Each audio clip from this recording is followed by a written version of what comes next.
장관님, 제가 한번 문제 제기를 지난번에 했었는데 아직 해결이 안 된 게 하나 있어서 말씀드립니다. 포천에 있던 수송대대가 그 별내면 탄약대대로 이전하는데 17년 국방계획에 따라서 총 사업비가 305억 원을 투자해서 부대 이전 준비를 하고 원래 그 설계가 들어가고 있는 거 알고 계시죠? 네. 네, 그래서 그 주민들은 여기에 대해서 반대가 아주 심하고 있습니다. 왜냐하면 그동안 주민공청회라든가 협조 이런 것들이 일체 없었고 그러다 보니까 우려를 많이 하고 있는 것도 보고받으셨죠? 지난번에 저도 한번 문제 제기했었고요. 예, 좀 노력하고 있는데 주민들께서도 아예 공청회 자체에 대해서 마음을 열지 않아서 더 노력하겠습니다. 아니, 공청회를 했는데 그때 주민들께서는 1차 공청회에서 여러 가지 의견을 냈어요. 그거를 아마 보고를 받으셨나 모르겠어요. 그래서 예. 지금 공청회 한 이후에도 그 해답이 없어서 2차 공청회를 한 번 더 주민 건의사항을 가지고 장관님과 육군본부에서 검토를 하고 답을 주는 걸로 약속을 했는데 아직 그 답이 안 오고 있어서 대단히 여기에 대해서 좀 주민들께서 분노하고 계시는 분이 있으니까 가시기 전에 또 다시 임무를 주셔서 주민들의 그 얘기를 좀 귀담아 듣고 검토해서 2차 공청회를 빨리 와서 한번 얘기를 해 주셨으면 좋겠어요. 그렇게 하시겠습니까? 네. 네, 이거는 지난번에 장관님 계실 때도 제가 한번 문제 제기했던 거고 해결이 안 돼서 제가 다시 한번 부탁드리고요. 요거는 오늘 우리 오전에 조국 혁신당과 민주당 국방위원들의 기자회견을 한 게 있습니다. 청문회 때 김용현 국방부 장관 후보자 청문회 때 문제가 제기되었는데 그때 파행이 돼서 제가 질의를 못한 게 하나 있어서 확인을 좀 하고자 합니다. 지금 가장 이슈 중에 하나가 김용현 후보자가 경호처장 당시에 경호처장 공간에 3개 핵심 사령부, 특전사령관, 수방사령관, 방첩사령관을 저녁에 불러서 모임을 했다. 또 그것도 한 번이 아니라 여러 번 했다. 이런 제보들이 있어서 우리 존경하는 박선원 의원님께서 문제 제기를 했는데 김용현 후보자는 거기에 대해서 부정도 긍정도 하지 않고 답변을 안 했고 TV조선인가 어디 모 언론사에 나가서 언론사에는 경호 목적으로 이런 모임인데 탄핵까지 이렇게 학대하는 거는 너무하다 이런 식으로 답변을 했어요. 거기에 관련해서 한번 질의를 할게요. 여기 모임에 대해 그러니까 김용현 후보자는 이 모임을 인정을 하는 걸로 돼 있는데 이 모임에 대해서 혹시 보고받은 적이 있습니까? 네, 저 경호 관련돼서 제가 확인한 건 적절치 못한데 이미 여러분 잘 아시다시피 수방사, 특전사, 방첩사는 경호작전의 가장 핵심적인 역할들을 하고 있습니다. 그래서 과거부터 관례로 경호처장이 적절한 접촉 유지나 격려를 하고 있는 걸로 알고 있는데 저도 그러한 활동이 있을 때는 보고를 받아서 알고 있습니다. 이렇게 수방사령관은 장관께서도 수방사령관 할 때는 아마 수방사령관 병력에 많은 병력이 경호에 투입이 돼 있기 때문에 만나는 건 문제 없을 것 같은데 그것도 이제 장관께 보고를 해야 되는 거죠.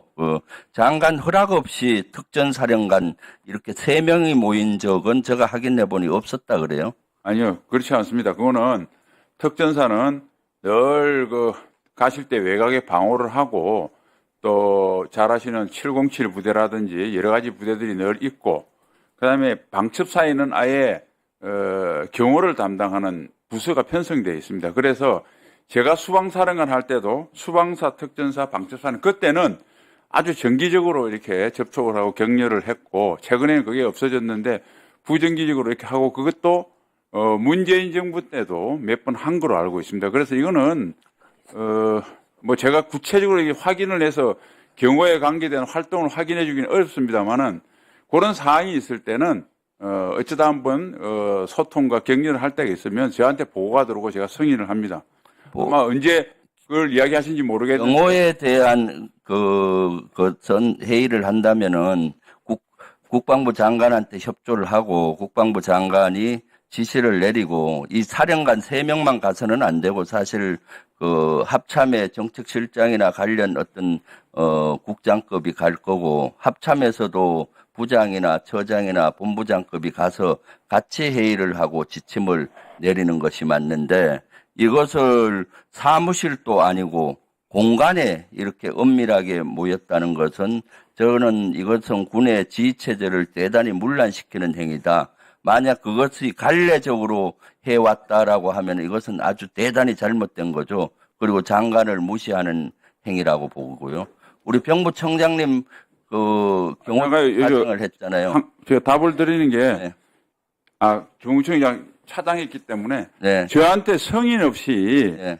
그 경호처장이 군 부대를 모은 적이 없고요.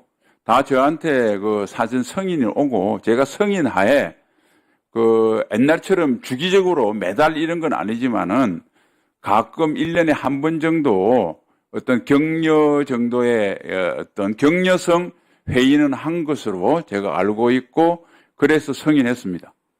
승인한 근거가 있나요? 이런 거 할 때는 사실은 경호 목적의 회의라고 하면 회의에 내려갈 때 국방부에서 지시하는 공문이 있잖아요. 아니 그 회의 자체가 네. 저한테 구두로 승인하면 되는 것이지.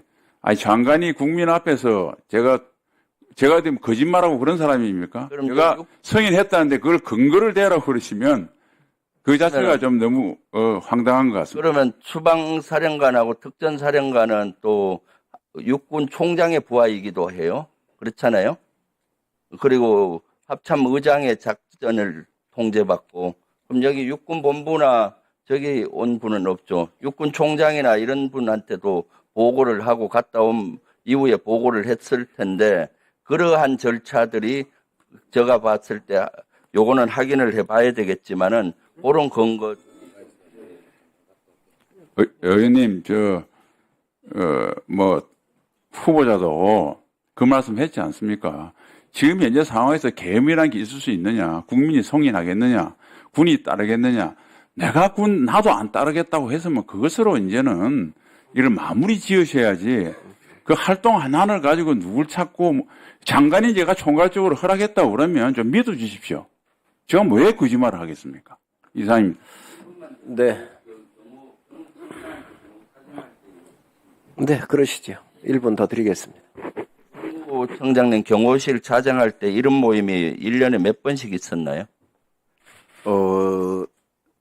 사령관들 모임은 뭐 간헐적이었고 직접 경호 행사를 담당하는 부대들이 있습니다. 아니 경호 직접 하는 회의는 하는데 네. 사령관 이렇게 3명의 사령관 핵심 사령관을 모아서 이런 모임은 한 몇 번 정도 있었나요? 1년에 관례적으로 했다 하잖아요. 네. 관례적으로 했다고 국방부 장관이 얘기하시는데 몇 번 정도? 관례라는 것은 그렇게 했다는 것이지 뭐 1년에 몇 회를 정해놓고 하거나 이렇게 한 적은 한 것은 그러면 부정기적으로 있었다 이렇게 이해하면 되네요. 네, 필요할 때 하셨던 것 같습니다. 필요할 때. 예. 근데 경호처장이 아무리 그래도 특전사령관, 수방사령관, 방첩사령관을 불러서 이렇게 한다는 것은 제가 군 출신으로서 봐도 이것은 군의 위계 질서를 흔드는 사항이에요, 사실은. 그렇지 않습니다. 장관이 알고 허락을 했다고 하는데, 그리고 박근혜 정부 때까지는 매달 했습니다. 우리 박선원 의원님께서 아마 노무현 정부에서 계실 때도 노무현 대통령께서 하셨고, 그때도 있었고요. 그래서 이제 그게 문재인 정부 들어서 박근혜 정부 들어 이후에는 매달 하는 정기적인 그런 것들은 하지 않고 뭐 가끔 가다가 이렇게 했는데 문재인 정부에서도 격려 활동을 몇 번 한 걸로 알고 있고 뭐 그런 정도 수준이었습니다. 그래서 그거를 계엄과 연계시켜서 뭐 모여서 회의를 했다 이런 식으로 사실은 그걸 논리를 비약시키기 위해서 만든 것인데 더 이상 그런 논리 비약은 없었으면 좋겠습니다. 정상적인 경호작전 부대에 대한 관심 표명으로 이해해 주시면 되겠습니다. 네, 김병주 의원님 수고하셨습니다. 다음은 한교 의원님 발언해 주시기 바랍니다.